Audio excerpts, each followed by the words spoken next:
রাধে রাধে বন্ধুরা, জয় গুরু জয় নিতাই। আজ আবার একটা নতুন ভিডিও তোমাদের সঙ্গে দেখা। আজকে তোমাদের সাথে একটু বৃন্দাবনের কথা আলোচনা করব। আজকে আমরা সবাই মিলে বৃন্দাবনে যাব। বৃন্দাবনের কথা বলবো।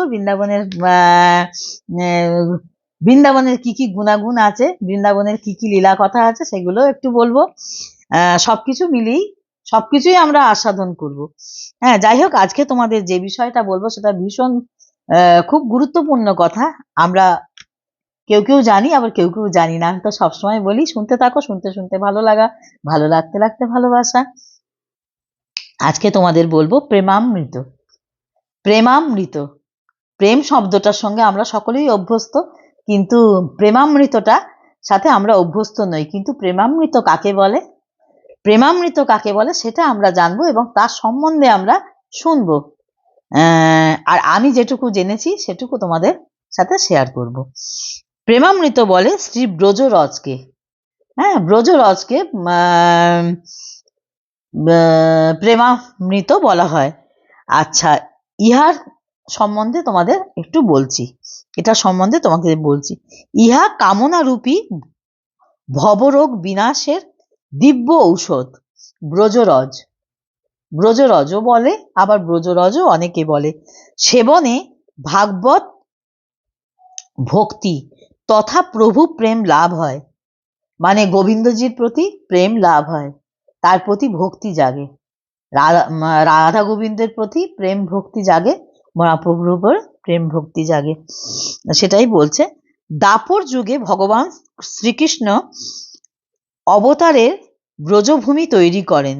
এই ব্রজভূমি শ্রীকৃষ্ণের তৈরি করা, এটা কোনো মানে নোবেল গল্প কিছু না, এটা শ্রীকৃষ্ণের তৈরি করা হচ্ছে ব্রজধাম, ব্রজভূমি। সম্পূর্ণ ব্রজভূমিতে ভগবান খালি পায়ে ভ্রমণ করেছিলেন। ভগবান নিজে খালি পায়ে ভ্রমণ করেছিলেন এই ব্রজধামে। যারা এই বৃন্দাবনে গেছো, তোমাদের একটা কথা বলি বলতে বলতে, এই ব্রজধামে বা এই গিরি গোবর্ধন, জানো তো, খালি পায়ে পরিক্রমা করতে হয়। এটা মানে ওখানকার নিয়ম। এখন হয়তো কি হয়েছে আমি জানি না, কিন্তু আমি বৃন্দাবনে যখন 84-এ গেছিলাম, 84 সালে গেছিলাম, তখন কিন্তু আমরা খালি পাতেই প্রদক্ষিণ করেছিলাম। আর শুধু প্রদক্ষিণ করিনি, আমরা গুরুচরণ আশ্রয় করার পরে আমাদের গুরুচরণ, আমাদের কাঠিয়া বাবার আশ্রম, ওখানে গুরুচরণ আশ্রয় করেই আমরা তারপর পরেই গেছিলাম বৃন্দাবন দর্শন করতে। বৃন্দাবনে প্রবেশ করতে, দর্শন বলবো না, ওটা দর্শন করার জায়গা না, ওখানে প্রবেশ করার জায়গা। ওটা প্রবেশ করতে হয় ওখানে। রাধা রানীর কৃপা না থাকলে বৃন্দাবনে কেউ পৌঁছাতে পারে না, এটা তোমরা জেনে রাখো। রাধা রানীর যদি কৃপা হয় তবেই তুমি বৃন্দাবনে প্রবেশ করতে পারবে, তবেই তোমার গোবিন্দজি কৃপা দেবেন, নইলে কিন্তু দেবেন না। নইলে বৃন্দাবন, হরিদ্বার, যত তীর্থস্থান আছে বলবো, সেখানকার ভগবানের কৃপা হলে তবেই কিন্তু সেখানে প্রবেশ করা যায়, না হলে কিন্তু যায় না। এমনকি নবদ্বীপের কথাও বলবো, নবদ্বীপ, মায়াপুর নবদ্বীপের কথাও বলবো। মহাপ্রভুর কৃপা না হলে কিন্তু তুমি মহাপ্রভুর চরণ দর্শন করতে পারবে না, কিছুই পারবে না, যেতে পারবে না। সে মানে উনি ঠিকই কিছু না কিছু বাধা দিয়ে তোমায় আটকে দেবে, তোমাকে সেই কৃপা অর্জন করতে হবে। আর একটা কথা বলি, সেই যেটা বলছিলাম, তখন আমি অনেক ছোট, বলতে বলতে অনেক কথা বললাম। তখন আমরা আমাদের গুরু ভাইদের সঙ্গে আমরা সকলে মিলে এই ব্রজভূমিতে আমরা এই গিরি গোবর্ধন আমরা সব খালি পায়ে হরিনাম করতে করতে, শ্রীকৃষ্ণের গান গাইতে গাইতে, রাধা রানীর গান গাইতে গাইতে আমরা সমস্ত দর্শন করেছিলাম। ভীষণ ভালো লেগেছিল। আজও আমার সেই স্মৃতি চোখের সামনে জ্বলজ্বল করে। এতটাই আনন্দ আর এতটাই মানে গুরু সঙ্গে এতটাই ভালো লেগেছিল, এতটাই মন ভালো হয়ে গেছিল। ওই জন্য সবসময় বলে তীর্থস্থানে যারা ভক্ত তাদের সঙ্গে তীর্থস্থানে যেতে হয়, ভক্ত ছাড়া কিন্তু কোনো তীর্থস্থানে একা যাওয়াটা ঠিক নয়। যাই হোক, তোমাদের বলতে বলতে অনেক কথা বললাম। সবসময় একটা কথা বলবো, যখনই তীর্থস্থানে যাবে তখনই ভক্তদের সঙ্গে যাওয়ার চেষ্টা করবে। ভক্ত যদি না হয়, তুমি যদি অভক্তদের সঙ্গে যদি তীর্থস্থান যদি দর্শন করতে যাও, তাহলে সেখানে গিয়ে তোমার মনটাও কিন্তু ভালো লাগবে না, তোমার সেই আনন্দটা কিন্তু হবে না। হ্যাঁ, যাই হোক, যে এইভাবে কিন্তু গিরি গোবর্ধন পরিক্রমা করে খালি পায় করতে হয়। এটা আমরা আগে করেছি, এখন সবাই কি করে জানি না। রাধাকুণ্ডু আছে, শ্যামকুণ্ডু আছে, ওইগুলো সমস্ত এখন কি করে জানি না। আগে এইভাবেই করতো। আমি অনেকদিন বৃন্দাবন দর্শন করিনি, আমার হয়নি। হ্যাঁ, তাই তোমাদের এটা একটু শেয়ার করলাম, বললাম। খালি পায়ে ভ্রমণ করেছিলেন শ্রীকৃষ্ণ নিজে, কিন্তু এটা খালি পায়ে ভ্রমণ করেছিলেন। তার থেকেই কিন্তু এটা নিয়ম হয়েছে যে এটা যে দর্শন করবে তাকে খালি পায়ে যেতে হবে, তাকে জুতো পরে গেলে হবে না।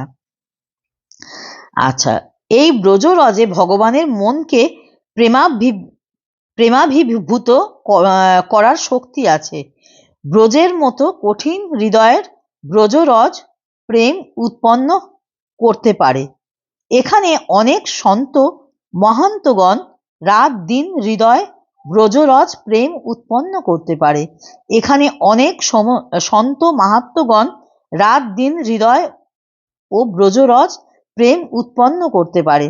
এখানে অনেক সন্ত মাহাত্মগণ রাত দিন হৃদয় রাত দিন ভোজনে নিমগ্ন আছেন। এই ব্রজরজ পাওয়ার অভিলাষ স্বয়ং ব্রহ্মাও করে থাকেন। এই ব্রজরজ পাওয়ার আশা কিন্তু ব্রহ্মারও ছিল। এই পঞ্চামৃত সেবনে চিত্তের মল নাশ হয়েও পাপ ক্ষয় হয় এবং অন্তঃকরণ শুদ্ধি হয়।